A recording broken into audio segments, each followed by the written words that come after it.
William Atkinson came to this country at the age of 7. He's now one of the country's leading head teachers.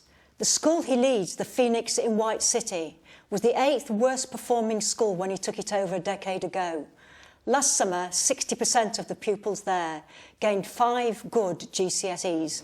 William, when you came to the country at the age of 7, I understand that it was your first experience of school because you'd not been to school in Jamaica. I understand also that it wasn't the easiest of beginnings. Tell us a bit about it. No, well, absolutely right, Estelle. In Jamaica at that time, in the mid-50s, young people didn't go to school until the age of 7. And when I turned 7, it was time to fly to England. And prior to that, I was running around the interior because I didn't live in the city. Right. I lived in the interior and I had a fantastic time running around, just doing what I wanted to do, usually without shoes on, so I had really good feet. And when I actually arrived in this country, I was one of 3 siblings, and my elder brother, who unfortunately was not much bigger than myself, right, led to a mix-up at the interview with the head teacher between my elder brother and myself. And the school thought I was a 9-year-old who had actually been to school for 2 years in Jamaica, couldn't read and write.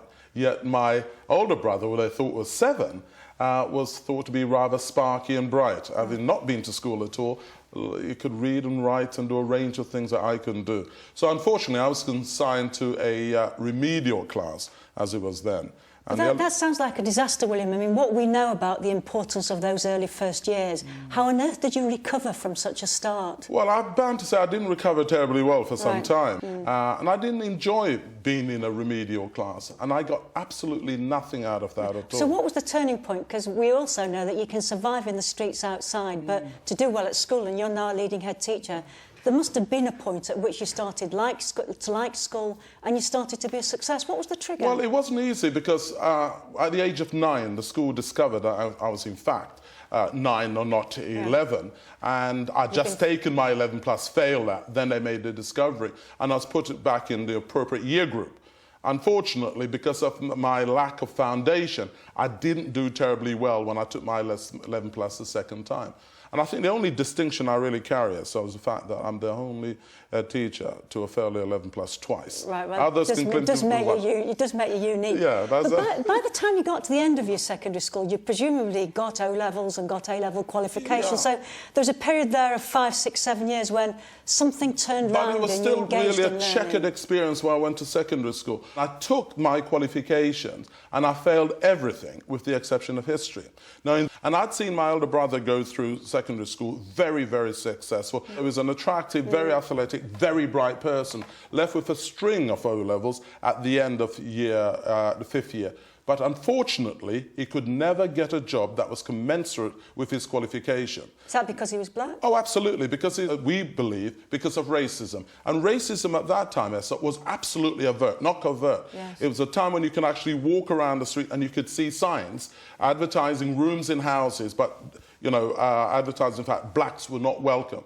I remember as a young person going for a job at a local corner store, job advertising. When I turned up to apply for the job, I was told immediately the job had actually gone. Yet in the afternoon, my white friends went to that corner store and they got the job. Because of the experiences that my brother had at that time, I was determined that I was not going to leave school with 1 O-level and try and make my way out in the big wide world. So what I decided to do was to go back to school. I managed to do that, get sufficient qualification, get in the 6th form. And in the 6th form, I met an absolutely fantastic teacher who saw in me qualities I didn't believe I had, who had faith in me, who was very, very supportive and encouraging of me in terms of what I could do academically. Is that why you became a teacher? I mean, was it he as the role model that not only made you study, but you thought, I want to be like him?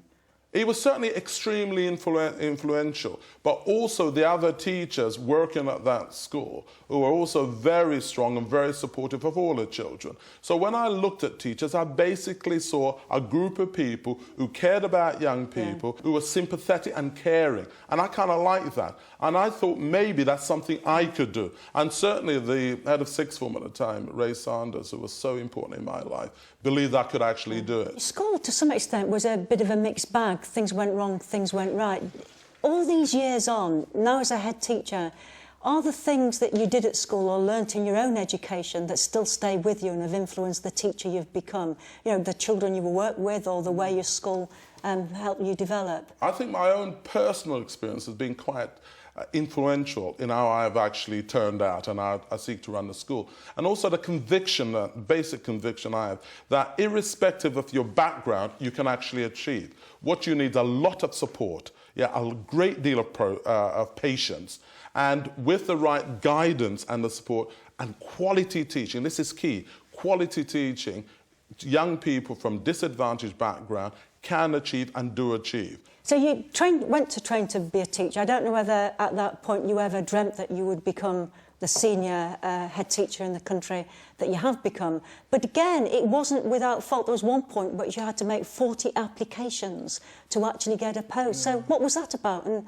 what caused that? It dawned on me that as a classroom teacher, I could make a difference for those young people for the time I had them. But I recognised that if I was the head teacher, I could make a bigger difference for a greater number of young people. So fairly early on, I was fairly determined that I would become a head teacher. But fairly ambitious as well. Yeah, I mean, slightly different things, determination, ambition. You had both of them. Yes, I was determined, but I was also ambitious because I wanted to try and make a difference. And I believe I had some skills in that direction.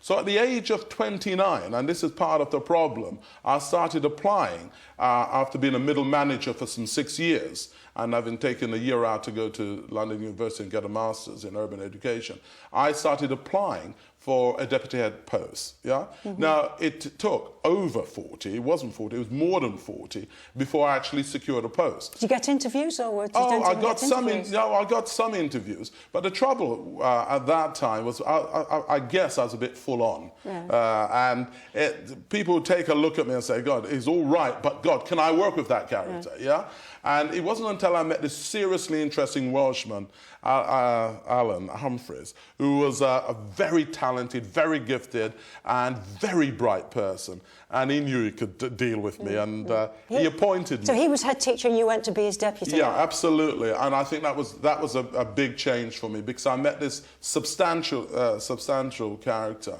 who was very knowledgeable about teaching, very knowledgeable about leading, and above all was a wise, compassionate man. And I think I learned a great deal from him. By the time you took on the headship of Phoenix School, you'd already had 2 headships, and you'd prepared a report that was about the future of Phoenix. Just think back a decade to when you first went to Phoenix School. I mean, 2 questions really. What was it like, and what on earth made you take it on? Because it must have been the biggest challenge that you'd had in teaching up to that point. Well, at that time, I was approached by a very interesting and very strong director of education by the name of Christine Watford, who invited me to go to look at what was then the Hammersmith School, and write a report on it, because clearly it had failed its offset at that time. It was in special measures, and there was a possibility that a team would be sent in from the DFES or whatever it was called at that time to take it over. And the local authority didn't want that to happen. And to be frank with you, Estelle, I was just appalled at what I saw when I went into that school. Give some details about that. I mean, was it the school buildings? You've talked about behaviour. Was it the quality of teaching? It was everything you could look at, and it was captured in the Ofsted report. Punctuality was appalling, attendance was appalling, the number of incidents of inappropriate behaviour was extremely high. Students were excluded in vast numbers without making a difference to the culture within the school. Part of the building had been burnt down a year or 2 previously by some of the students within the school. There was arguments and friction between the staff and the students. A number of students had reported being assaulted by students within the school.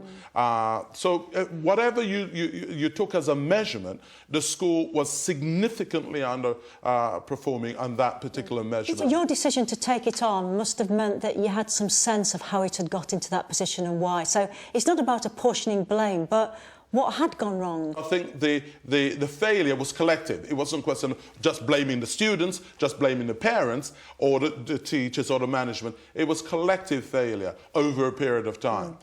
What struck me about the situation when I was approached to consider taking on the post was the determination of the Director of Education and the local authority to turn things around. They were absolutely convinced that it could be turned around, and they were prepared to do everything in their power to support a group of people. Be supported oh, absolutely. And it was on that basis. And the other factor that really influenced me in taking on the post was the fact that the children were very similar to the children I'd grown up with in Battersea back in the 50s.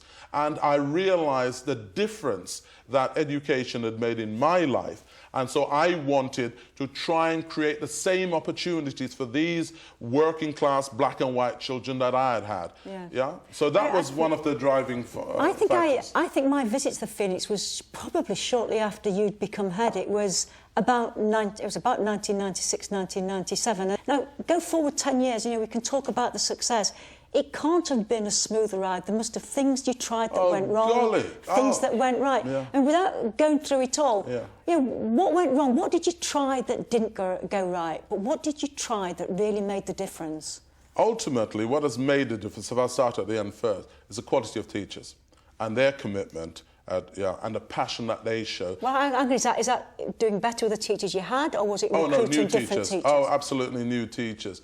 I mean, one of the biggest challenge facing the school at that time, and it's still an issue today, was the recruitment and retention of teachers who are categorized at least good. The quality of teaching was very poor in most classrooms in the school at that time. Discipline was very poor. So one of the things that we had to do was to decide how we were going to tackle that. And we decided that the best way forward was to improve the quality of teaching. We had to insist, this is back in 1995, that all lessons were planned. And there was a separate lesson plan for each lesson with clear aims and objectives, differentiation, evaluation as an integral part of that lesson plan. And this was you and your senior team that were taking Absolutely responsibility taking for doing that. this. Now, that was a shock to the system. And in fact, a number of the teachers resented that very deeply at that time. And they informed us that if we came in to observe and monitor the lesson, what they would do is walk out of the lesson. Now, I couldn't have all the teachers walking out of their lesson in order for me to monitor, because there's nothing to monitor. But I had to get to a situation where I could get into the classroom and get on with the monitoring to support the teachers, but also find areas for development. And in order to do that, one had to go with the local authority to ACAS to negotiate with the teachers my access and my senior staff access to the classroom, which I'd always taken for granted elsewhere, which I believe was an absolute entitlement of senior staff to go into lessons to monitor. So that hurdle, once we got over that hurdle, we were then in a position to carry out the monitoring of lessons, the supporting of the teachers, also working particularly in those areas where things were going wrong, and able, after a period of time, to improve the teaching or find alternative work for the teachers concerned. So when you go in your school, William, you're struck by how much you celebrate success as well. So even in those early days, you must have been looking for teachers and children who were doing well in order to achieve that success. How difficult is it to see success when you're surrounded by problems and by failure? And is there a point when you think of the school, now we're ready or it's necessary to actually pick out our successes and really blow our own trumpets about them so everyone knows? Your school is one where it's an environment that's surrounded by pictures of your children who've succeeded.